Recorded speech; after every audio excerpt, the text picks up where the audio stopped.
Good morning, everybody. It is Monday, March 7th, 2016. This is the morning drive. My name is Quirk, and if you've never watched one of these before, basically what I do is I drive to work, and while I do, I read comments from the video before. It's about a 15 to 20 minute drive to work. So, with that being said, let me actually try and get on the road here. It's so bright, and there's a good chance I'm probably going to have to stop on my way to get gas, so there may be a pause in the video today. But without further ado, let me get reading some of these comments here. Let's try and get this up. So, first comment I have is from Mitchell Despot. Morning, mate. I'm going to stick with Q as I'm old enough to get the Bond references. Good. My favorite Q is John Cheese from Monty Python. Yes, he was the best, in my personal opinion. And he was also the one who played Q the longest, I think. So, do you know them? If so, what are your favorite sketches? Are you planning on getting yourself a Deathwatch Overkill box? Have a good day, Q. My favorite skit from Monty Python would probably have to be, I like the whole Quest for the Holy Grail thing, but my favorite skit would probably have to be the Killer Bunny, just because it's freaking hilarious, and that's when they bust out the Holy Hand Grenade, and that Holy Hand Grenade has gone through, has been around forever. It's in Worms, the video game, so that's how awesome it is. The Deathwatch Kill Box, probably gonna get it. I'm pretty sure Matt's actually gonna order a couple anyway, so we'll probably see a couple of those later on in videos, most likely. I think that's all the questions you asked there. Yeah. So, that guy on YouTube, this looks unsafe. What, me driving and reading at the same time? I only read when I stop at stuff or when I'm on a straightaway, so it's perfectly safe-ish. Anthony Yates, you were sick, were you? A likely story. I was sick. I was actually incredibly sick. I slept. Okay, to give you an example of how sick I was. I woke up at 8, text Matt saying I wasn't going to be in there, then went back to sleep and didn't wake up until about 3 o'clock in the afternoon. Got up, ate something, went back to bed, slept until the next the next morning. So, and during that entire time, every time I was the 2 times I woke up, I took a lot of cough medicine and normal medicine, which just knocked me right back out. So, yes, I was quite sick, and I think it's actually going around the office a little bit because a couple of the guys at the office have been like, I feel no bueno. I'm like, yeah, I know that feeling. So, anyway, let me actually keep going here and get back on the road. As if I was off the road. No, I mean get on the highway. We have the weirdest weather going on right now. It's warm but snowing, and yesterday it was gorgeous out. Today it's crappy out, but there's no snow anywhere, and the roads are nice and clean. It's weird. Welcome to Canada, eh? Alright, next comment is from Cody Asher. Get a chance to look over the Orcatron or Gazco books yet? No, I have not. Still trying to find them, actually. The Gazco box, actually, or the Gazco, whatever. You know which book I'm trying to say. I just can't say it today. I have read through that. I like it. It's got a couple of neat formations in it, but it doesn't have anything that I think we can play at Mini Wargaming yet, just because we don't have enough of this particular things to make the right formations. So, we're going to be getting a lot of orc stuff in soon with Matt doing the Gorka Morka campaign, and I plan on capitalizing on all those bits. So, the orc forces will definitely grow. It's exciting. I'm super excited. I'm not allowed to say much about it, but I read through the Gorka Morka book, just the fluff of it. It's hilarious. Oh man, Matt wasn't kidding in that open ball when he was talking about how they went to town and did everything right and made sure they got everything was play tested and worked. Yeah, they most certainly did. It's amazing. I'm excited for all of this. I'm also excited to finish up the Deathwatch campaign. I'm curious to know what Matt has coming down the pipe for that. Neither myself, Dave, or Steve were allowed to know what he has planned, so it's gonna be special. And anytime you see one of those reactions from us, we're not acting, we're being dead serious. We have no idea what Matt is doing or what he's planning or what kind of traps he's got set for us. So, yeah.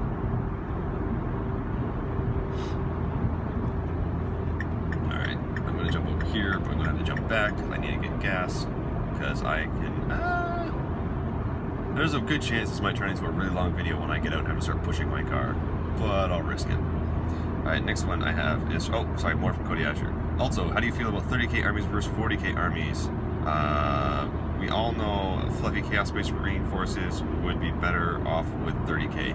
Yes, they most certainly would. A lot of the 30k stuff that's coming out, it's really, really, like, not coming out, that we've played with so far, is really, really cool. Josh's Night Lords are gross, just in general. Like, I know Night Lords and 40k are like, they look cool, but meh. Their rules are just regular Chaos Space Marines for the most part. Whereas 30k, they just get so much stuff, and it's so brutal. Ugh, it's disgusting. But I prefer 30k. Now that I've played a bit of it, got more into the lore of it, I much prefer 30k to 40k. But I think that's because 30k feels almost more balanced. Did I say you could change lanes? Well, apparently I just don't have a say in that. Yeah, it feels way more balanced. Like, there's no Takirian type formation, there's no like warp spider type trickery, and if there is, there's no way you're gonna fit that many warp spiders in a 30k army because their points are actually fair. Like, everything is just so awesome. And even the stuff that's crazy overpowered, you're not gonna see it until you get into like the bigger point games because they actually have the point restrictions and stuff like that. So I really, really like the way Forge World built these rules and how they kind of work together. I've said it before, I feel like 40k was like the foundation that they built it on, but the problem is that 40k was a foundation of sand, and 30k was this absolutely gorgeous building. It's just not the best foundation to build it on. So.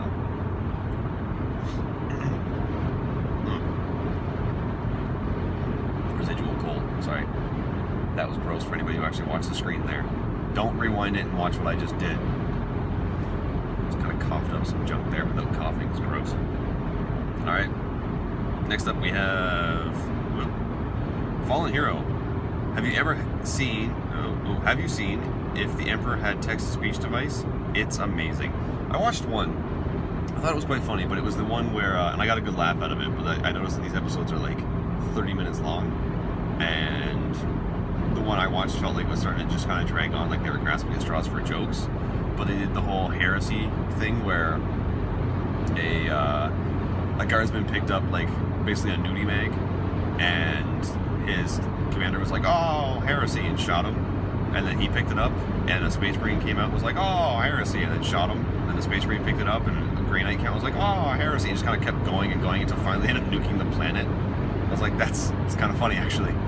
So I do enjoy those, but it also feels like they kind of grasp for straws at some of the jokes, like how big the Imperium is when Buddy has to bring him a cup of tea. And it's just like, I sent you for tea 3 days ago. He's like, yes, I've been on a journey to get you this cup of tea. And he gives it to the Emperor. He's like, it's cold. He's like, yes, 3 days on a journey. Takes a little while to get back. I would be surprised if it was still warm. So I thought that was kind of funny. So, next up we have CJ Phoenix. Morning, good weekend. I just finished assembling my second Orc Blitz Bomber, as my first one gets used a lot to great effect.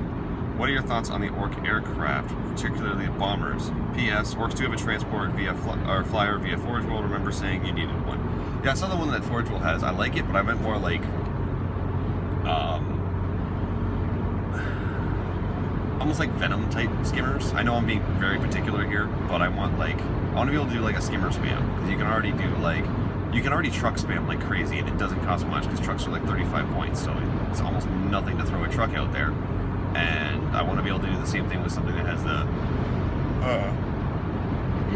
skimmer special rule, and I don't want it to be in the hundreds of points. I want it to be like, 35 points for the skimmer. It holds 5 guys, it's open topped, and yeah, I think that would be neat, just to have like an instant delivery system for orcs.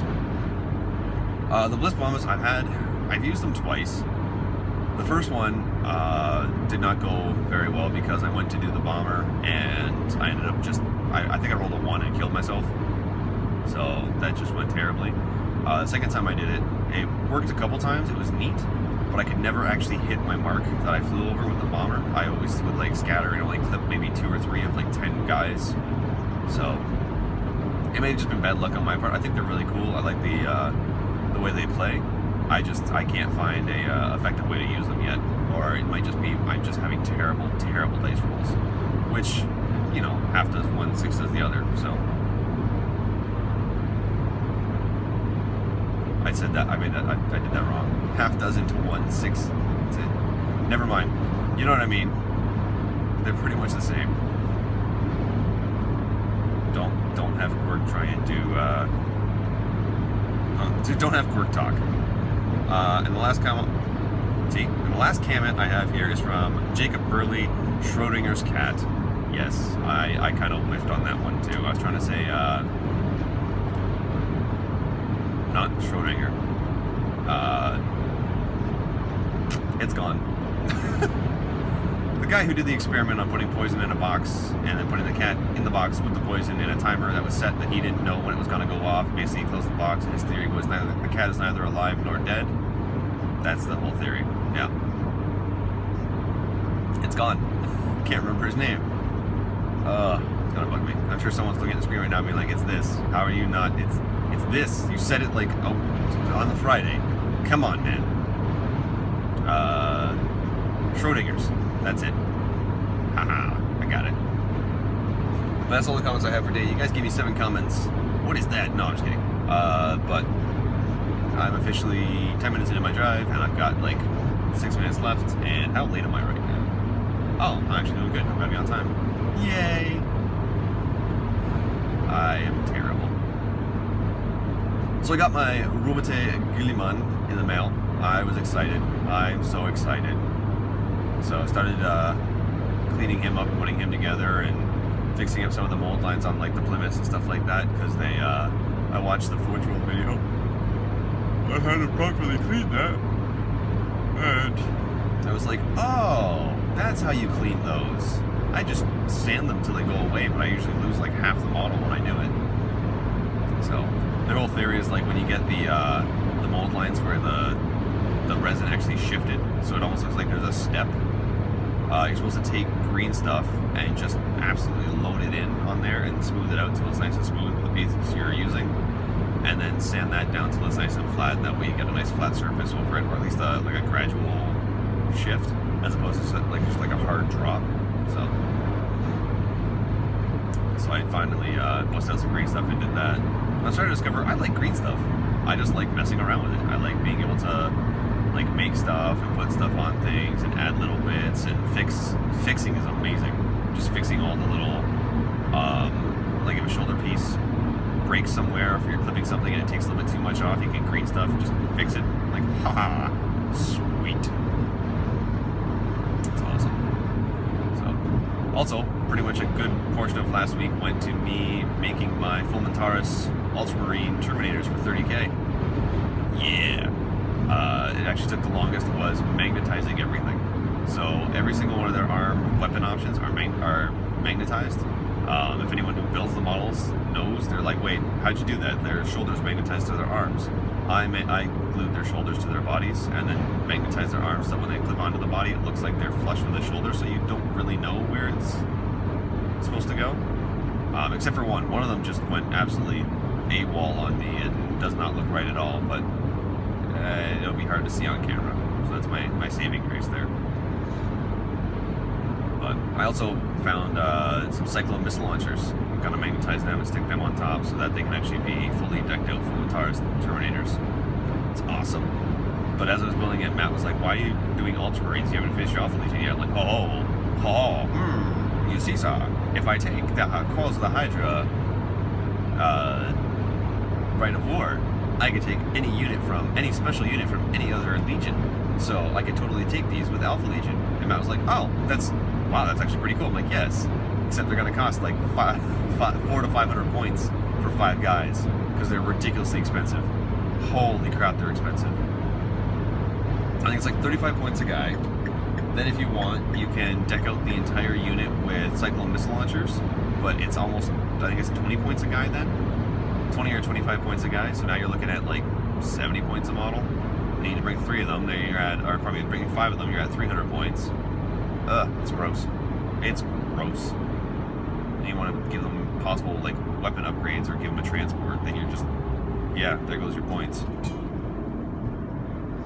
But and now I'm just waiting for my Leviathan Terminators. Then I will be a happy camper. Oh, will I be a happy camper? Did I say Leviathan Terminator? I meant Leviathan Dreadnoughts. And if I said Leviathan Dreadnoughts, I'm just repeating myself. Don't worry. So, anyway, I'm excited for Monday.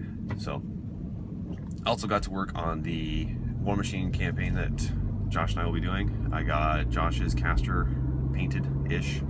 It's not the best paint job in the world. I have to go back and fix it. But we're going to be starting to work on that. Because you guys watch this video, I'm not going to worry too much about spoiling much here. What we're doing is we're actually making our custom warcasters.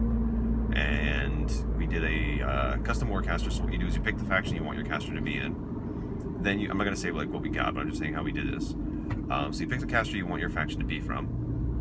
Then you pick a chassis that you want your caster's like stats to be from. So what you can do is you go through and you look at an easy way to do this is to go through War Room, and any of the ones that are free are considered your chassis. So pretty much any of the prime versions of casters. So you got like Haley, Carver, Butcher, like any of the P1 guys, like the prime version guys, are considered your chassis. So you build it off that. Then what you do is you take all their spells and get rid of them. They keep the feat, but they lose all their spells. And you do a spell draft for their spells. And the way we did it was we rolled a D3 plus 3 spells. So that's how we determined how many spells your guy had at the beginning. And then we just did a full-on spell draft for them. So it was very, very fun. And we got some stupid casters. Like, these are just disgustingly good. So I'm excited to see how this plays out. And the way it's going to work is that we're both going to be kind of playing against each other till we hit 50 points. We're going to be playing against like environments until we hit 50 points. Hey look, it's Lee! And then once we hit the 50 point mark, then we're going to play against each other to figure out who was the better warcaster. So that's just how it's going to work. But anyway guys, I'm officially at work. I said work a lot now. You're going to see Lee walk by in a minute. There he is. That's Lee. That's the painter. Okay. Anyway guys, if you haven't watched one of these before, basically what you do is leave a comment below and I will read it in tomorrow's morning drive. If you already know how this works, go ahead and leave a comment, question, whatever. And don't forget to like, share, and subscribe. It certainly helps me out. And we've actually hit the 200 subscriber mark. Go us! Yay! So, anyway guys, thanks so much for watching. And until next time, have a wonderful day and happy wargaming.